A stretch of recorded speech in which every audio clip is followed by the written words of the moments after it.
all of you for joining us for today's Zoom meeting. I see a few people here. Yeah, you seated. You're welcome. Our guest for today's program is actually ready, and so we just zoom in without wasting my time. Mr. Charles Dazi, you are welcome to today's. Thank you very much. It was a pleasure. Thanks. Okay. Mr. Charles, please, can you introduce yourself a bit to us? Okay, so I'm Charles. As you said, Charles Dazi. I am the engineer, should I say, just the engineer for Galaxy and Space. I know sometimes probably people want to ask, so what is Galaxy doing that there's an engineer on board, and what are they up to? What's all those engineering thing about? But yeah, so being an engineer in an aerospace company, just it's at this stage in time is most of the time about research work and understanding most of the already occupied work that has been done by people.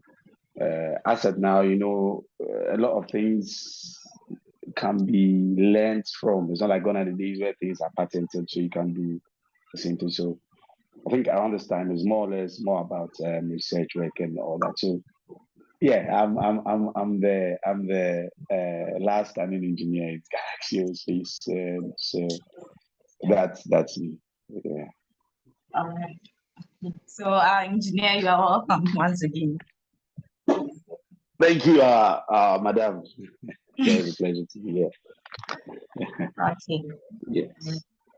So today we are talking about NASA's Artemis moon mission. We know that NASA had a lot of moon mission, and this happens to be the Artemis 2 moon mission. First of all, I would like to find out what Artemis moon mission is about. What is it about? Well, okay, so thanks. Artemis, sometimes as we are engineers in the system, we learned for some time. Sometimes you wonder why NASA didn't send people to the moon after 60 years. That's quite some distance where they used to have 4 kilobytes of data in a huge building. But now we have like 100 terabytes on our fingers. So sometimes it's quite amazing how we never send people to the moon. But here we are again with our Artemis mission. It's aimed at returning humans to the moon. To the moon. Specifically, I think we're talking about the Artemis 2 mission. Yeah. Yeah. So the Artemis 2 mission is it's a crewed mission that is going to orbit the moon for a few days, get a few experiments and all that. Yeah, I mean, so the main thing is the main mission with regards to Artemis is trying to return humans back to the moon and deep space exploration as well. So the main Artemis mission is just returning humans to the moon. That's what Artemis is all about. All right, but why the name Artemis in the first place? Why that name? Okay, so I think most of these names always emanate from the Greek gods and like the moons that are on that are in Mars. Most of these things emanate from some of these gods. So Artemis is actually the goddess of the moon in Greek. It's actually Artemis is the twin sister of Apollo. Okay. The Apollo mission that went to the moon. So NASA is just trying to let everyone know that look, we are definitely returning to the moon, and we've not forgotten Apollo. So they try to link up that name there with Apollo. So it's the twin sister of Apollo, and it's the goddess of the moon in Greek. So that's why the name Artemis came by. All right, but talking about Artemis and then it's been associated with Apollo. When is the expected date of launch of Artemis? Well, to be honest, when it comes to launch dates, sometimes the time changes and all that. But I think the expected time is 2025. Artemis 2 look at launching at 2025. I think most of the work has been done. but the exact date is not yet known, but it's estimated to be around 2025. Launch comes with a whole lot of issues, the weather conditions, technical issues, confirming stuff, but NASA is looking at 2025. I think 2025 will be looking at, yeah, it will be a nice time. Being a human now is really a nice time. You can get a chance to see all these things happening. So yeah, once we have life, we will see that happening in 2025. Sure. So looking at it in 2025, that means the whole of 2024, what will NASA be doing to the Artemis 2? Yeah, well, after the Artemis 1, a lot of experiments, a lot of confirmations, a lot of things have been done to better the next one. So NASA is just working on all the faults with regards to the Artemis 1 mission. The Artemis 1 was uncrewed. So NASA is looking at all the works that has to be done because it's going to be crewed. So there's a lot of safety issues involved. So that's what NASA is working on, just to make sure that the crew is safe. They don't have any orbital issues. So that's what NASA is working on. And I believe they are working at a faster pace. And I'm sure 2025, we'll see our crewed mission journeying and orbiting the moon. It will be a good time. Probably really a good time. NASA is just working on safety issues and making sure the craft is in the aircraft carrying them is in very, very good shape. So that's what's really going on now. Some work. Okay. So with that said, are there crew members already set for that mission, or they are yet to come about that? Well, so NASA for the Artemis 2 mission is crewed. So there are crew members involved. There are 4 crew members. I'm always glad there's a woman involved because, women are multitasking people. So probably when they're in the spacecraft, she can tell them, hey, don't do this, don't do that. So yeah. It's always fun to know there's a woman part of it. And also there's a black man also part of it. And it's always nice to see the mixture of cultures and the races. It's so nice. It's so nice. So their names are, I think I got them here. There's Reed Wiseman, who is the commander of the Artemis mission, and there's Victor Glover, our person from our same race, the black guy. He's the pilot. I've got 2 crews, mission specialists, which is Jeremy Hansen and Christina Koch. That's the woman. They are the specialists that are going to be on board the crew to the Artemis 2 mission. So it's crew. There are 4 people involved that are going to orbit the moon. Okay. All right. Will there be any robots on the mission? Well, with regards to robotics and autonomous systems, I think even now on our planets, the likes of the Tesla cars, they are autonomous. Sometimes you have to take up your hands and then the car is driving itself and all that. So definitely there are going to be a lot of robotics and autonomous systems. They are going to help in conducting experiments, navigation systems, communications. Yeah, I think I put a couple of them. I mean, those things are going to help with coming out with the best mission objectives. Humans can run stuff, but humans are, should I say, emotional sometimes.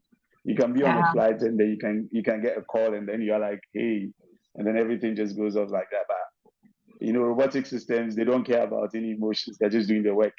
So you probably want to put certain things autonomously or by using robots. So yeah, they're going to be autonomous systems and there are going to be robotic systems on board. So, sure. Okay. Talking about autonomous systems being on the robots, I'd like to find out what kind of spacecraft will the Artemis still be using, and where will the rocket be landing? Okay, so for where it will be landed, the NASA Space Complex in Florida, I think so.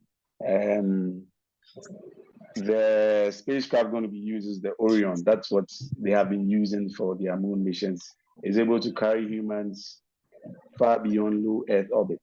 So the Orion is one powerful spacecraft that will be doing the mission, and it will be riding atop the SLS, the Space Launch System by NASA. It's a powerful rocket that is supposed to send humans into deep space. So yeah, the main thing is the Orion and the SLS. Those are the two main crafts. The rocket carrying is the SLS. The spacecraft that's flying atop it is the Orion. Those are the main components involved in the mission. All right. Okay. But what's the duration? How long are they expected to be on the moon or on this mission? Well, so they are not actually going to land on the moon.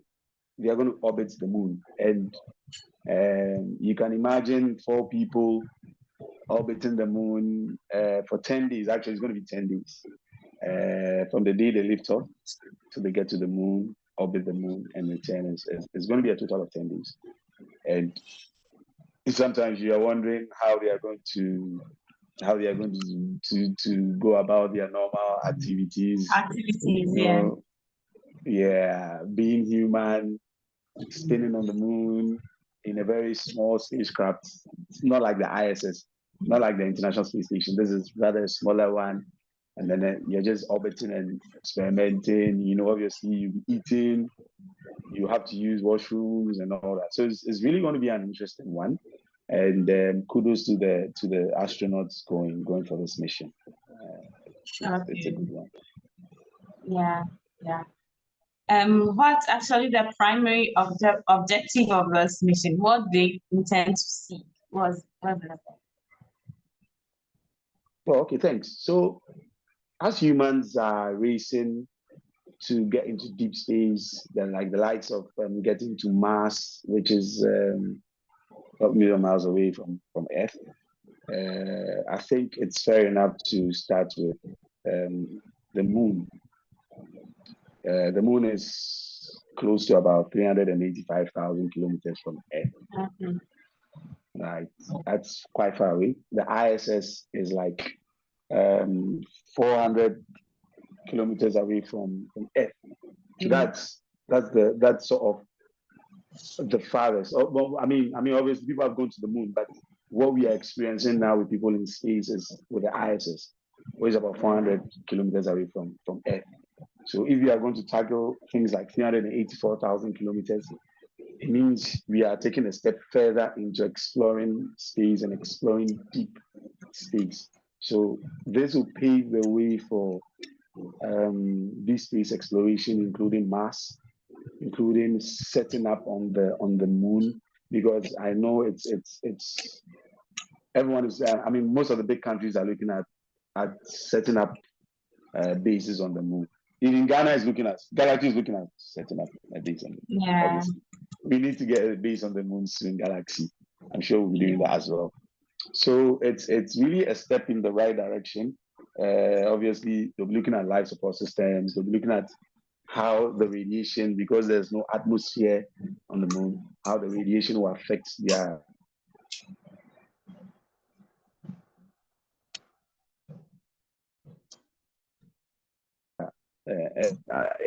human life support systems as well. So I think that Artemis 2 is a great leap as to learning much about deep space exploration. Okay. All right. So you were talking about they looking at the problems that Artemis 1 came about with, and they're trying to advance it. What peculiar thing are they adding to the Artemis 2 to make it quite peculiar and significant from the Artemis 1? Okay, so the Artemis 1 was uncrewed. The first one was just the aircraft with a dummy inside. It was more or less like testing the aircraft, the safety, the support systems, the technology involved. It's keeping its track on its everything. I mean, looking at everything. But with Artemis 2, there are going to be people inside. So it will also give them the chance to appreciate more how it's going to be like if they are going to land on the moon. The harsh conditions that anyone who's exposed to them will how it will be like. So it's like the humans are sort of, into inverted commas, sacrificing themselves for such a mission for them to know what actually is going on. When they come back, there'll be a lot of tests on them to see what they experienced and all that. So as I said, kudos to the astronauts for doing this job. And we believe that, as the difference is with the crewed mission, I believe that it will be successful when they come. There'll be a lot of information collected to guide into that Artemis 3 project, which will look at landing people. Okay. I just wanted to chip in this. I mean, India was on the moon quite recently, not long ago, and it was basically autonomous. Why can't there be some kind of collaboration? What difference at all is NASA seeking with Artemis 2? In orbiting Artemis 2? Thanks for the question. When we talk about space race is like all the big countries want to prove a point, and then there's a lot of countries now battling for space. And space is we get a lot of knowledge in space. Space gives you a lot of knowledge. It gives you a lot of insight into where we came from, where we are, and where we are heading to. Now, India landed the Chandrayaan-3 on the south pole of the moon, which is quite difficult to land at. It's the first time somebody has landed there. It gives them much more information as to getting these little stuff in there. How the world has become when it comes to collaboration, it looks like our world now, everyone is fighting for superpower. Everyone wants to be at the top. Everyone wants to say, I did it. India, I didn't do it with anybody. NASA, I'm US, I did it. I didn't do it with Russia. So it's like a space race to show the country's strength and its ability to do something. Recently, I was watching Kantanka and a few of some of the things he did, and people were backlashing and saying he should be doing smaller cars and should be collaborating with people and all. But you see, the main issue is when you are able to do something very advanced, and I'm an investor and I'm outside the country, and I see, okay, you created a car with a jet engine which runs at, say, 1,000 kilometers an hour and all that. It gives me much more interest, makes me know that you can do better, you can do something that I'm taking less. So every country wants to show that I can do this more, and the country becomes attracted to investments. Okay, India just landed something there. India is now a space force. Let me invest in India's space industry.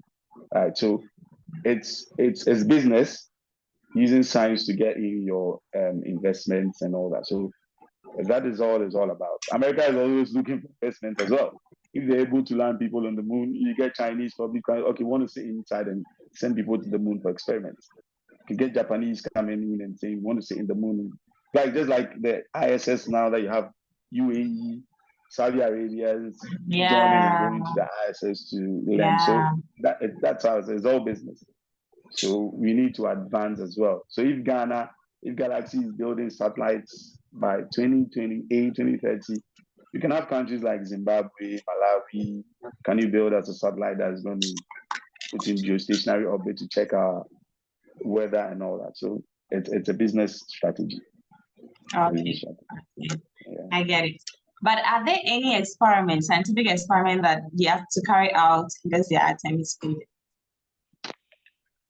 I think the main thing is testing the spacecraft and how humans are going to be affected through this whether it's going to have any effect on humans going forward, because you know our galaxy and our planet and the solar system keeps changing. So even though there might be one or two minor experiments, it will not be that significant. Like testing the spacecraft, testing the humans that are going there, and testing. It's all about testing. It's all about getting information on what's going to happen, if we should land, if we should orbit. So I don't think the experiments that are going to be carried out are going to be too significant.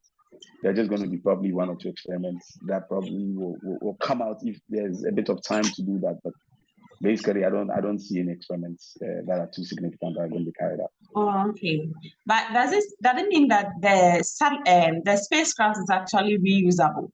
That is why they want to test it and probably come down with it again and take it there, or it's part of the testing. You know, we are not going to send humans to the moon just once.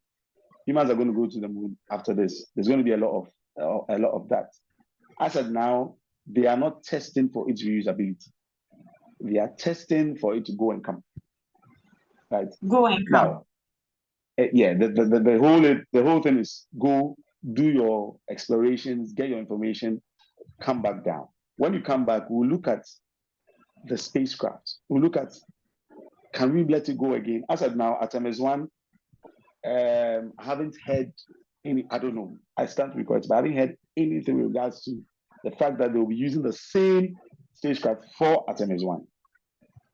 Right. It could be that after the second one, they can conclude and say, based on a few things that may happen, because once you re-enter the Earth, you know you definitely meet friction, and then there's a heat shield that protects the capsule from blowing up, like what happened to the Apollo mission that people lost their lives. Re-entry is a very important part. Re-entry acts as a stopping system, because you don't have fuel to slow down. At the same time, it's sort of well calculated. If you don't really calculate it well, that is why when you send satellites to space and then you are decommissioning satellites, you just direct them into the atmosphere, and then it just burns out like a second, just go like that. But then once you are re-entry, you need to build a solid spacecraft that's going to go through all the heats and all that. So I'm sure after the second one, they will be sure if they can reuse it. If they can reuse it, I think NASA has money to build another, just like SpaceX. Yeah, I'm sure they can build it. So okay. I think it's not a problem of reusability. It's just a problem of, we have a spacecraft that can land us or get us to the moon, do our experiment, and bring us back. I think that's the main thing behind the Artemis mission. Aside what you spoke about, the fact that the Artemis 1 differed from the Artemis 2, one being crewed and the uncrewed, is there any other difference in the objectives? Basically, what Artemis 1 was supposed to achieve that it differs from what Artemis 2 is expected to achieve? Right. Okay. So, as I said, Artemis 1 is without crew. I think with regards to the Artemis 1, it was successful. At least they were able to hit orbit, which is the most important thing. Orbit is very, orbital science is sort of the most difficult part of doing space engineering. It's very difficult doing orbital science. So once you're able to get into orbit, and once you're in orbit, remember you have a sort of an attraction from the moon as well, because it's a bigger body. It's just like Earth. Once you're in space, you get closer to Earth, Earth pulls you down with gravity. So once you're able to get into the lunar's orbit and try to maintain that orbit, that's an achievement. And that's the first achievement. So now NASA knows I can be in the lunar orbit for 3-4 days and then redirect my capsule back to Earth and land or splash down in the sea. So that is an achievement. That is an achievement. Now they are going to take humans there, and humans are going to view for themselves, and humans are going to have the effects of being in the lunar orbit. I mean, that's the next important milestone for NASA. NASA wants to understand human reaction and human interaction with the exposure to the lunar orbit. So, yeah, with Artemis 1, they've got enough information to know their spacecraft is good to go. With Artemis 2, they are going to find out human life support systems and maybe little other information to add up to what Artemis 1 has brought on board. So that's how it is. Yeah. How does the Artemis 2 pave way for other lunar exploration and experiences?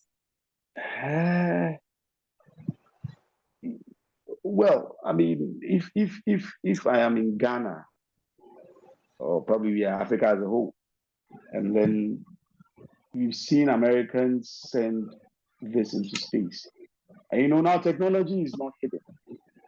You understand? Everything is exposed. You have the right to read everything. You have the right to understand how it works. You have the right to understand a propulsion system. You have the right to understand what orbit is about. So if US sends people into the orbit of the moon and it goes out to be perfect, I think it paves the way for other continents, other countries to see. It's just like the ISS, the International Space Station. It was built many years ago, but what has China done? China learned how it operates. China learned how it works. China learned how it's been orbiting at 17,500 miles per hour, per second, per hour. China learned everything, and China has put its own space station in there. So we have two space stations running. One international consisting of Europe, the ESA, European Space Station, JAXA, Japan Space Station, Japan, yeah, the Japanese aerospace, Canadians, now UAE, Russians. So once these missions are able to go through, it paves way for others to say, look, let's also get on the moon. The moon doesn't belong to anybody. It belongs to God. So let's also go in. If America has done it, let's learn the technology. Let's do it. Let's send people to the moon.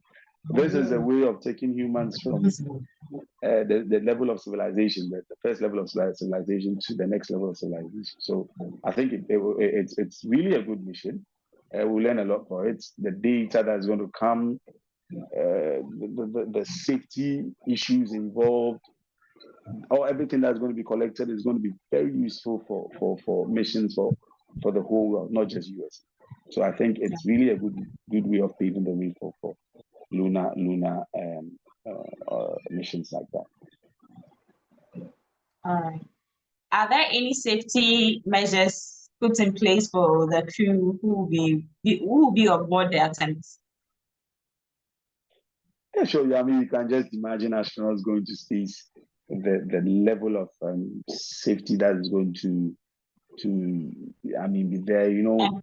What are some of them? NASA really tests their system. There's this rigorous testing of the system. They are doing. Why do I always forget the name of this thing? When they are testing their rockets, they have a minute of just running the engines and blasting them out. Astronauts are critically trained.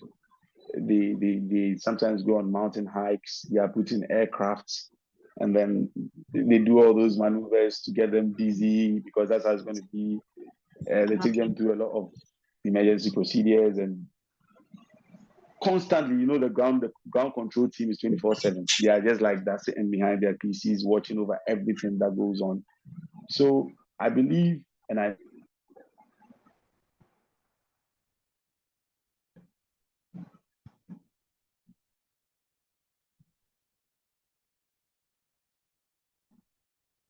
know that there's a massive in place that is support. You have about 80 to 100 people watching over just 3-4 people, and so so there's a massive amount of safety that has been put in place to support the system. Okay. How can the public stay informed about the progress of the Artemis 2 mission?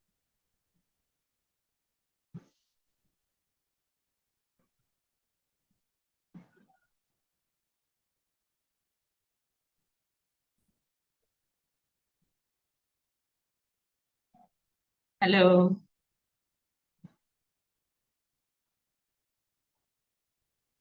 Okay. I know we are not in the space industry and all that, and I think the space publicity is very low. But yeah, you can follow up on NASA's website. There are a few channels on YouTube. There's videos from space. They always bring live programs with every space thing going on, from China to Japan, to the videos from space. Most recently, I think SpaceX has also gone off a bit from YouTube. They are doing more of X. But yeah, I think NASA's main YouTube channel, you can follow up from there, or other channels on YouTube. I think that's the best way we can view what's going on. All right. Okay. So viewers, I don't know, participants, if you have any question, you can just put it here. We answer you when then we move. If you also want to talk, the floor is open for you to ask your question. Yeah, please, you can go.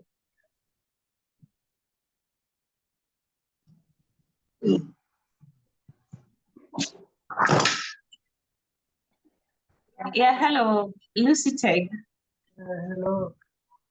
Yeah, hello, please can go ahead with your question. My question is, with our Apollo 8 mission, looking at that time where technology was not all that advanced, they went and landed on the moon. So why is it that the Artemis 2 mission, they were just going around this, despite the technology, the advanced technology they are not landed on the moon, but they are just going around. So I'm very skeptical about whether if the Apollo 8 mission they actually landed on the moon. That's my question. Lucy said, please, we are struggling to hear you, okay? Can you speak a bit loud? Okay. Can you hear me now? Yeah, sure. Please go on. Okay, please, you can go ahead.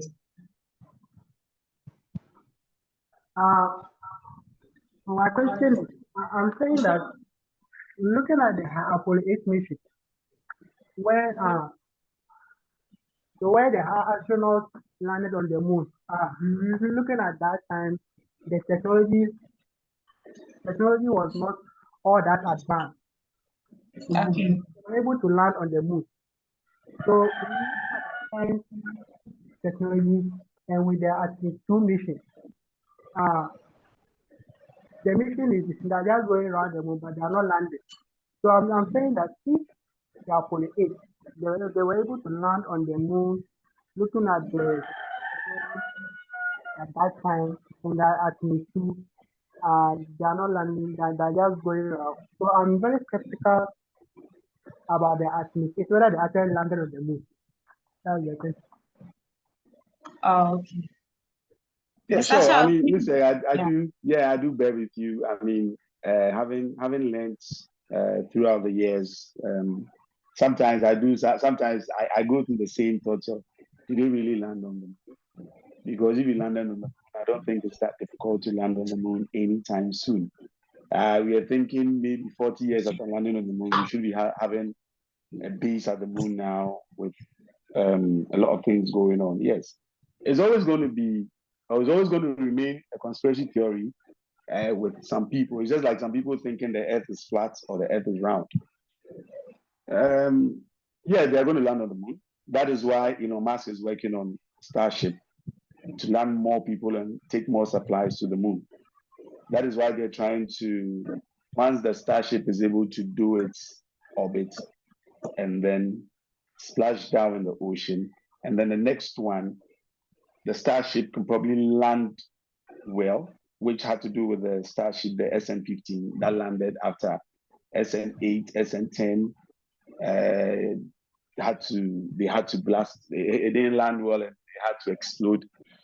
So I believe that with the fact that they are orbiting, they want to see how humans being exposed to things like that is going to happen. Safety issues are quite high now.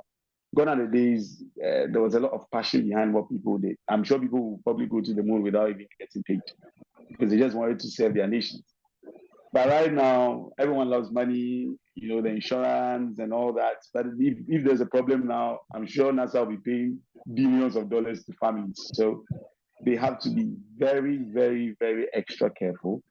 Look at what Elon Musk is doing with Starship and the super heavy booster. He's just exploding these things up and down just because he has to get information to land people on the moon or land a lot of objects on the moon. Because once we get on the moon, we need a lot of stuff there. We need a lot of things there. We need to establish a base. And you need a bigger aircraft to send in a lot of things. And that would be with the Starship. So I understand where Lucy Tech is coming from. Sometimes it's a bit confusing. But yeah, as I said, gone are the days we used to have one full room that had just 4 kilobytes of data just to